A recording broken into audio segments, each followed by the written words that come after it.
हेरी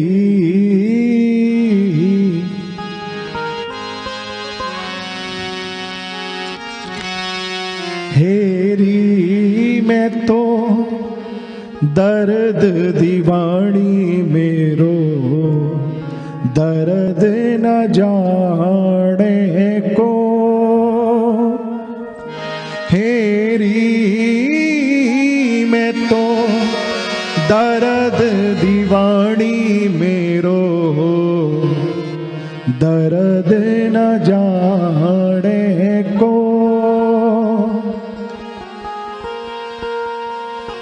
घायल की गति घायल जाने, जो कोई घायल हो जौहर की गति जौहर जाने, जो कोई जौहर हो।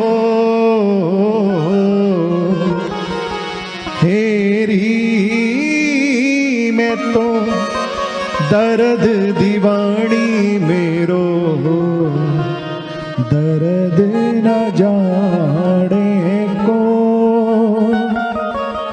मेरे दर्द को कोई नहीं जान सकता। किसी ने पूछा ऐसा क्या दर्द है तेरे अंदर जो हम नहीं जान सकते। बड़े बड़े वैद्य आकर के पूछने लगे कि क्या दर्द है तेरे अंदर, बता हम तुझे दवाई दें। तो मीरा कहती है घायल की गति घायल जाने। आपको सुई लगे, आपको चोट लगे और आपके समक्ष सभी व्यक्ति उपस्थित हों, आपके पिता हो, माँ हो, आपके मित्र हो, आपके नाना प्रकार के सखा हो, पूरा संसार आकर के आपको सांत्वना दे दे। लेकिन जीवन की बहुत बड़ी सत्यता कि जो ये दर्द है वो व्यक्ति को खुद ही भोगना पड़ता है। हम सब सांत्वना दे सकते हैं लेकिन सामने वाले की पीड़ा को ग्रहण नहीं कर सकते। सूली ऊपर सेज पिया की, सूली ऊपर सेज पिया की।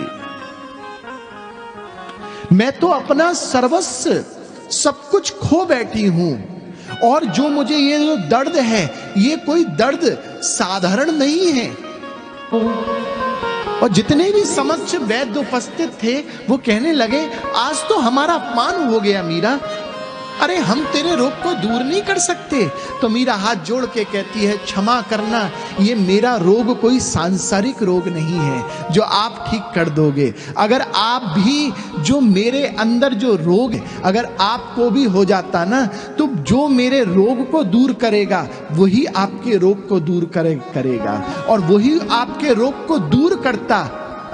इसीलिए कह रही हूं कि आप ठीक नहीं कर पाओगे, क्योंकि मैंने अच्छे अच्छे वैद्यों से इसका उपचार पूछा, सबने मना कर दिया। मीरा की कब पीर मिटेगी, जब वैद्य सवरिया हो। हेरी मैं तो दर्द दीवानी मेरो,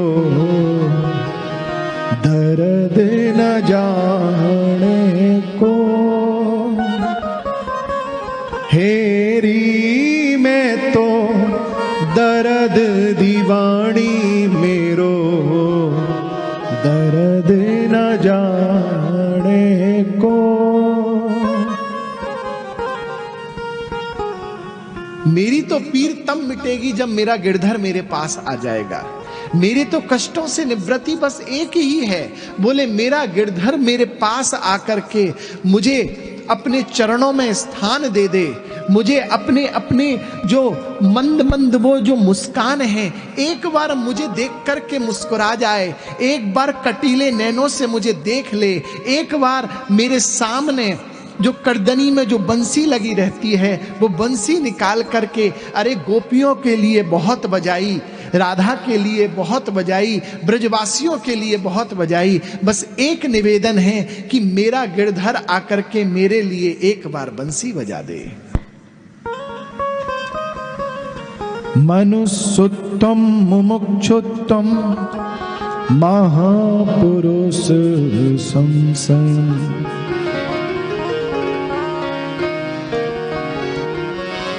मनुष्योत्तम मुक्ति की इच्छा दूसरा, और तीसरा महापुरुष संश्रयम। जीवन में भगवान की प्राप्ति कठिन नहीं है, याद रखना, भगवान आपसे ज्यादा उत्सुक रहता है आपसे मिलने के लिए। एक बात हमेशा याद रखना, ईश्वर आपके अंदर जितनी उत्कंठा है उससे मिलने के लिए, उससे 100 गुनी ज्यादा उत्कंठा उसके अंदर रहती है आपसे मिलने के लिए। लेकिन हो कब क्या जाता है, कहते हैं कि जब तक आपके जीवन में कोई संत का आगमन नहीं होता, गुरु का आगमन नहीं होता, गुरु द्वार है भगवान के प्राप्ति का, द्वार है। तपस्या तो ध्रुव ने की थी, लेकिन तपस्या और हरि के बीच में जो द्वार बने वो श्री नारद जी महाराज बने। और जब तक श्री नारद जी महाराज का आशीष श्री ध्रुव जी को प्राप्त नहीं हुआ तब तक हरि भगवान ने दर्शन नहीं दिए। तपस्या तो प्रहलाद ने की थी, लेकिन प्रहलाद जी को आशीष श्री नारद जी महाराज का प्राप्त हुआ था। संत हमेशा चश्मा होता है ईश्वर के दर्शन करने का, हमेशा याद रखना। और बिना संतों की कृपा के तो कुछ प्राप्त नहीं होता। तो अपने जीवन में ये 3 सूत्र याद रख लेना, आपका जीवन और मुक्ति की इच्छा और दूसरा संतों की कृपा, ये तीनों चीजें दुर्लभ हैं। एक बार इच्छा रख के तो देखो। और अगर आपने ये सूत्र अपने आप को अगर आपने सौभाग्यशाली मान लिया, देखो हम अपने आप को भाग्यशाली कब मानते हैं, जब हम प्रसन्न होते हैं। कभी भी आप आभास करना इस चीज का, जब हम अति प्रसन्न होंगे, जब हमारे जीवन में सब कुछ अच्छा घटित होता जाएगा, तब तो हम अपने आप को बहुत सौभाग्यशाली मानते हैं। और जब जैसे ही कोई दुर्घटना ग्रसित हो गई, कोई दुर्घटना हमारे जीवन में हो गई, कोई ऐसी स्थिति हमारे जीवन में आई जो हमारे से विपरीत है, हमारी सोच से विपरीत है, तभी हम अपने आप को अभाग्यशाली मान लेते हैं। हम निराश हो जाते हैं। निराश नहीं होना बंधुओं, उदास नहीं होना। अपने जीवन को, ये जो शास्त्र हैं, ये जो भागवत है, आपके अंदर सिर्फ क्या भरती है, बोले आपके अंदर उत्साह भरती है। आपके अंदर उत्साह आपको प्रदान करती है कि आप हर एक परिस्थिति में, हर एक स्थिति में, चाहे स्थिति आपके समक्ष हो, चाहे आपके अनुरूप हो या आपके विपरीत हो, हर एक स्थिति में आपको हिम्मत दे देती है। जीवन और अपनी जिंदगी से इस विपरीत स्थिति से लड़ने की सामर्थ्य दे देती है। भजन हमेशा शक्ति प्रदान करता है कि आपके जीवन में विपरीत स्थिति आए तो आप उसके संग में कैसे समझौता करो। क्यों? क्योंकि भजन के प्रभाव का सबसे बड़ा फल है धैर्य। याद रखना, धैर्य जो है वो सफलता की कुंजी है। मेरा ये आज सूत्र ले जाना, आज का मैं ये विशेष सूत्र दे रहा हूं। अपने जीवन में धैर्य धारण करो और कुछ भी कार्य करो उससे पहले 2 मिनट धैर्य से सोचो कि मैं क्या करने वाला हूं। पहली चीज। दूसरी चीज, कोई भी कार्य जल्दीबाजी में मत करो। जल्दी में और अधैर्य होकर के किया हुआ कार्य जो है वो हमेशा असफलता के मार्ग पर ले जाता है। कभी कभी कोई कोई व्यक्ति हमारे पास में आते हैं, महाराज जी आज तो हमारे अंदर आप जल्दी जल्दी आप आज हमें कोई मंत्र बता दो, हम कल ही से ही 16 माला करने लगेंगे। अब हमने कल से 16 माला करने का संकल्प ले लिया है। जिसने अभी तक एक नहीं की थी वो तुरंत 16 के पड़ाव पर आ जाता है और मालूम चलता है 4 दिन 16 करके और 5वें दिन से एक पर ही रह गई और 6वें दिन से वो भी छूट गई। आप अपने आप में विचार करो, इतना अधैर्यवान मत बनो, धीरे धीरे। सच्चिदानंद रूपाय विश्वोत्पत्त्यादि हेतवे तापत्रय विनाशाय श्री कृष्णाय वयं नुमः। 4 चरण है श्लोक के, ध्यान से सुनना। इस श्लोक के हमेशा 4 चरण होते हैं। शास्त्र कहते हैं अगर 4 नहीं बोल पाओ तो 3 बोल दो। सच्चिदानंद रूपाय 1 विश्वोत्पत्त्यादि हेतवे 2 तापत्रय विनाशाय 3 इतने में ही काम चल जाएगा। आगे और आपको सरल साधन दे दिया, 3 नहीं बोल सकते हो तो 2 ही बोल दो। सच्चिदानंद रूपाय विश्वोत्पत्त्यादि हेतवे, आधा ही श्लोक बोलो।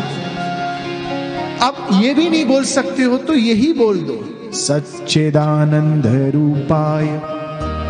अगर ये भी नहीं बोल सकते हो तो ठाकुर जी ने हमें ऑफर पे ऑफर दिए जा रहे हैं कि अब एक भक्त पूछता है कि अगर अब ये भी ना बोले तो क्या बोले, तो ठाकुर जी मुस्कुराते हुए कहते हैं कि अगर तुझे ये भी नहीं बोलना है तो बस एक छोटा सा भाव अपने हृदय में विराजमान करके एक छोटा सा नाम ले ले।